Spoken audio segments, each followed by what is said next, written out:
What's up, everybody? Welcome to another episode of Cafe Moto Customs.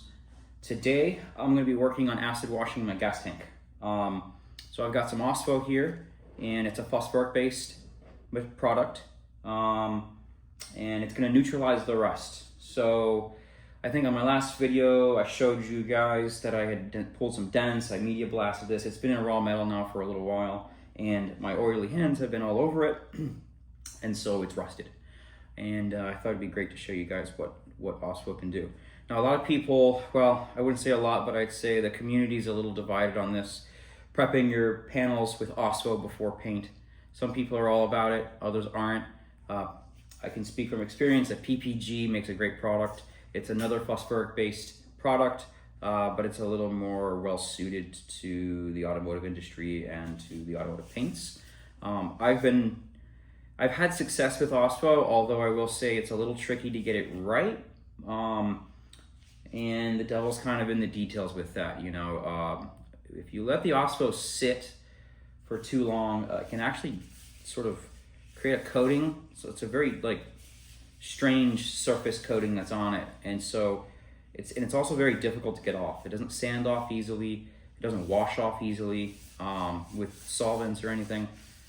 You know, some people like to use water to rinse the OSPO off after they've done after they've applied it.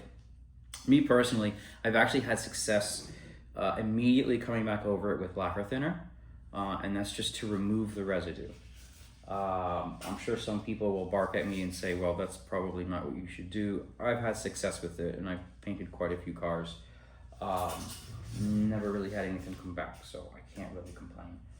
So I'm going to show you what it's like to perform the process. So you guys, make sure you wear masks.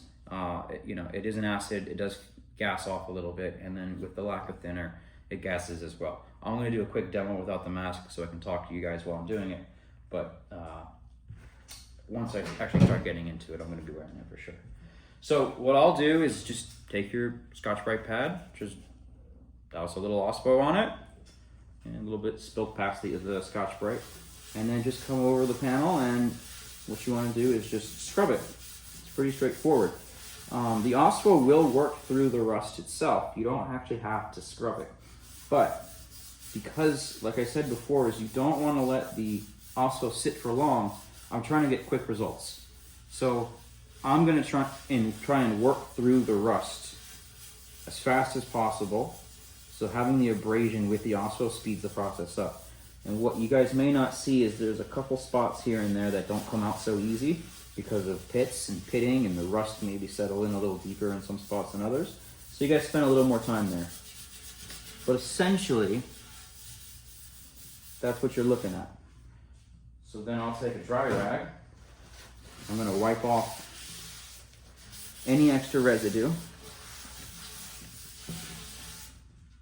Take another rag, douse it in a little bit of lacquer thinner, and all I'm trying to do is wash off the OSPO's residue.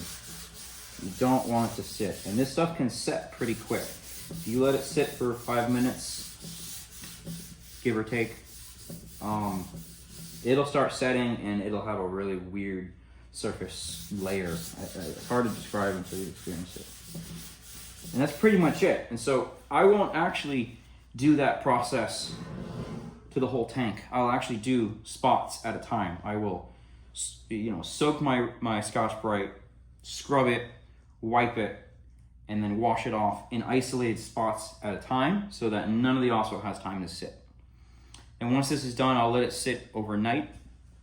Give it a day. Take your Scotch-Brite pad or a little sandpaper, run it over real quick right before you go into primer, and then you can go ahead and put down your epoxy primer and you should be great. It's really good to do this even if there's no rust on it. OSPO does a great job of, all phosphoric products, does a great job of, it almost converts the metal, I would say. I don't quite understand the chemistry, but it does convert the surface of the steel, and it prevents flash rusting. Even if you don't see the flash rust, it can be rusting. I mean, technically, the second raw metal is exposed to air and moisture, it's rusting.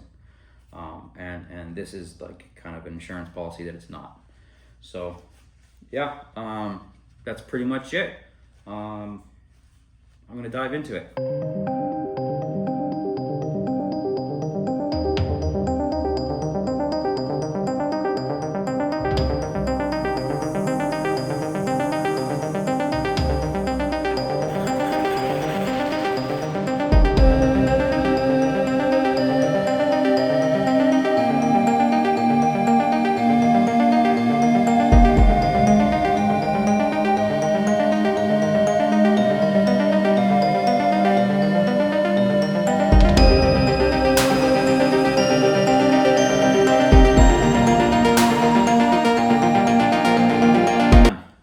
Pretty straightforward process.